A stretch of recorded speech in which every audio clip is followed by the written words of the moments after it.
दोस्तों 90s का दौर म्यूजिक का गोल्डन एरा माना जाता है, जब किशोर कुमार, मोहम्मद रफ़ी और मुकेश जैसे कलाकारों ने म्यूजिक को एक अलग ही लेवल पर पहुंचा दिया था। तब केवल एक ऐसी फीमेल सिंगर थी जिसकी प्रख्याति पूरे विश्व को प्राप्त हो चुकी थी। वो और कोई नहीं थी, वो थी स्वर कोकिला लता मंगेशकर जी। मगर दुख की बात तो ये है कि अब वो हमारे बीच में नहीं है, मगर उनकी आवाज़, उनके गाए हुए गीत सदैव हमारे साथ रहेंगे। हमारी ईश्वर से यही प्रार्थना है कि ईश्वर उनकी आत्मा को शांति दे। तो दोस्तों, आज की इस वीडियो में हम बात करने वाले हैं लता मंगेशकर जी से जुड़े हुए कुछ ऐसे अननोन फैक्ट्स के बारे में जिन्हें जानकर आप भी हैरान रह जाएंगे। तो हमारे साथ इस वीडियो में लास्ट तक ज़रूर बने रहें। तो आइए शुरू करते हैं। दोस्तों, स्वर कोकिला लता मंगेशकर जी का जन्म 28 सितंबर 1929 को मध्य प्रदेश के इंदौर में हुआ था। उनके पिता दीनानाथ मंगेशकर एक थिएटर आर्टिस्ट और गायक थे। लता जी जब छोटी थी तभी उनके पिता का स्वर्गवास हो गया था और केवल 13 वर्ष की आयु में उन्होंने पहली बार 1942 में आई एक मराठी मूवी किती हसल में गाना गाया था और उसके बाद 1947 में आई हिंदी मूवी आपकी सेवा से उन्होंने बॉलीवुड में अपने संगीत करियर की शुरुआत की। लता जी ने अपने पूरे करियर में 30,000 से ज़्यादा गाने गाए हैं और उन्हें 1969 में पद्म भूषण और 2001 में भारत का सर्वोच्च सम्मान भारत रत्न भी दिया गया। उनका गाया आखिरी गीत 2011 में आया सतरंगी पैराशूट था। अब बात कर लेते हैं लता मंगेशकर जी की जिंदगी से जुड़े हुए कुछ अनजाने पहलुओं के बारे में।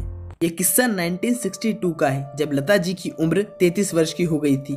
एक दिन उनके पेट में अचानक दर्द होने लगा और लगातार 3-4 उल्टियां भी हुई जिनका रंग हरा था।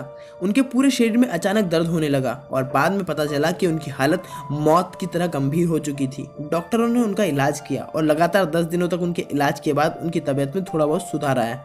बाद में पता चला कि लता जी को एक स्लो पॉइजन दिया गया था। इस घटना के बाद उनका कुक फरार हो गया और उन्हें जहर देने का कारण कभी भी पता नहीं चल सका। इस इंसिडेंट के बाद राइटर मजरू सुल्तानपुरी लता मंगेशकर जी के खाने को पहले खुद खाकर चखते थे और उसके बाद लता मंगेशकर जी को देते थे। ये किस्सा है मोहम्मद रफ़ी जी से जुड़ा हुआ। मोहम्मद रफ़ी और लता मंगेशकर के बीच काफ़ी अच्छी बॉन्डिंग थी और दोनों काफ़ी अच्छे दोस्त थे। दोनों ने एक साथ लगभग 440 गाने साथ में गाए हैं, मगर दोनों के बीच एक बार काफ़ी बड़ा झगड़ा हो गया था। तो किस्सा कुछ यूँ है कि लता मंगेशकर जी और मोहम्मद रफ़ी एक गाने को रिकॉर्ड कर रहे थे। उस वक्त लता मंगेशकर जी ने मोहम्मद रफ़ी जी से कहा कि हमें अपने गानों में रॉयल्टी का एक हिस्सा मिलना चाहिए, लेकिन मोहम्मद रफ़ी जी का मानना था कि एक बार गाने की पेमेंट होने के बाद हमारा उस गाने की रॉयल्टी से कोई संबंध नहीं है। और बात इतनी ज़्यादा बढ़ गई कि दोनों रिकॉर्डिंग स्टूडियो छोड़कर चले गए और लगभग 4 साल तक दोनों ने एक दूसरे से बात तक नहीं की। लेकिन एक्ट्रेस नरगिस की कोशिशों की वजह से दोनों में सुलह हो पाई और एक प्रोग्राम में जब दोनों ने साथ में गाना गाया तो सुरों की मधुरता के साथ साथ दिलों में भी मधुरता आ गई। ये किस्सा है ओपी नैयर से जुड़ा हुआ। संगीतकार ओपी नैयर को कौन नहीं जानता, मगर क्या आप ये जानते हैं कि लता मंगेशकर जी के साथ संगीतकार ओपी नैयर ने कभी भी काम नहीं किया? क्योंकि म्यूजिक इंडस्ट्री और बॉलीवुड इंडस्ट्री से जुड़े हुए सभी लोग ये जानते थे कि संगीतकार ओपी नैयर काफ़ी ज़्यादा गुस्सेल मिजाज के हैं। उन्होंने एक बार लता मंगेशकर जी को गाना गाने के लिए बुलवाया भी था, मगर दोनों के बीच एक बहस हो गई। लता मंगेशकर जी गाने में कुछ बदलाव चाहती थी, लेकिन ओपी नैयर साहब अपनी कंपोजिशन में बिल्कुल भी बदलाव नहीं चाहते थे। बात इतनी बड़ी कि लता जी रिकॉर्डिंग स्टूडियो छोड़कर चली गई। उसके बाद संगीतकार ओपी नैयर ने लता मंगेशकर जी के साथ कभी कोई काम नहीं किया। जब ये बात ओपी नैयर साहब से पूछी गई तो उन्होंने कहा कि मेरी कंपोजिशन के हिसाब से लता का गला बिल्कुल भी सूट नहीं करता, इसीलिए मैं उसके साथ काम करना पसंद नहीं करता।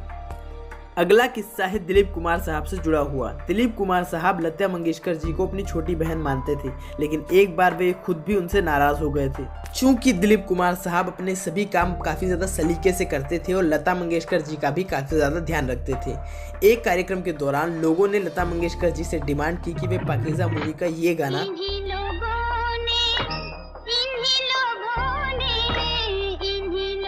उन्हें गाकर सुनाए, मगर दिलीप कुमार साहब ने ये करने से मना कर दिया क्योंकि ये गाना ऑडियंस में सुनाने लायक नहीं था और ये गाना सिर्फ और सिर्फ फिल्मों में बजाया जाए तो ज़्यादा बेहतर है, ये मानना था दिलीप कुमार साहब का। लेकिन लता मंगेशकर जी ने दिलीप कुमार साहब को समझाया कि ऐसा नहीं है, ये हाल फिलहाल में काफ़ी ज़्यादा पॉपुलर गाना है। और उसके बाद लता मंगेशकर जी ने ये गाना गाया, जिसके बाद दिलीप कुमार साहब कुछ वक्त तक लता मंगेशकर जी से नाराज़ थे।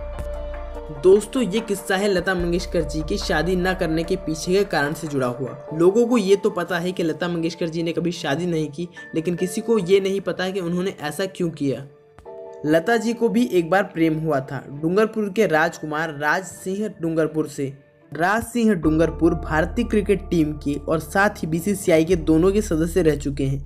राज सिंह को म्यूजिक से काफी ज्यादा प्यार था और साथ ही लता मंगेशकर जी के क्रिकेट प्रेम को कौन नहीं जानता। दोनों के बीच मुलाकातें होने लगी और प्रेम परवान चढ़ा। राज सिंह डूंगरपुर लता मंगेशकर जी से शादी करना चाहते थे, इसलिए उन्होंने अपने माता पिता से बात की, लेकिन उनके माता पिता ने साफ इनकार करते हुए कहा कि अगर उनकी शादी होगी तो किसी राज परिवार में ही होगी। जिसके बाद न कभी लता मंगेशकर जी ने शादी की और न कभी राज सिंह डूंगरपुर ने शादी की। तो दोस्तों आज के हमारे इस वीडियो में बस इतना ही, और अगर आपको ये वीडियो पसंद आए तो वीडियो को लाइक करना, चैनल को सब्सक्राइब करना और कमेंट बॉक्स में कमेंट करना बिल्कुल ना भूलें, क्योंकि आपके कमेंट, लाइक, शेयर और सब्सक्राइब से हमें मोटिवेशन मिलता है इसी तरह के नए नए वीडियोस बनाने का।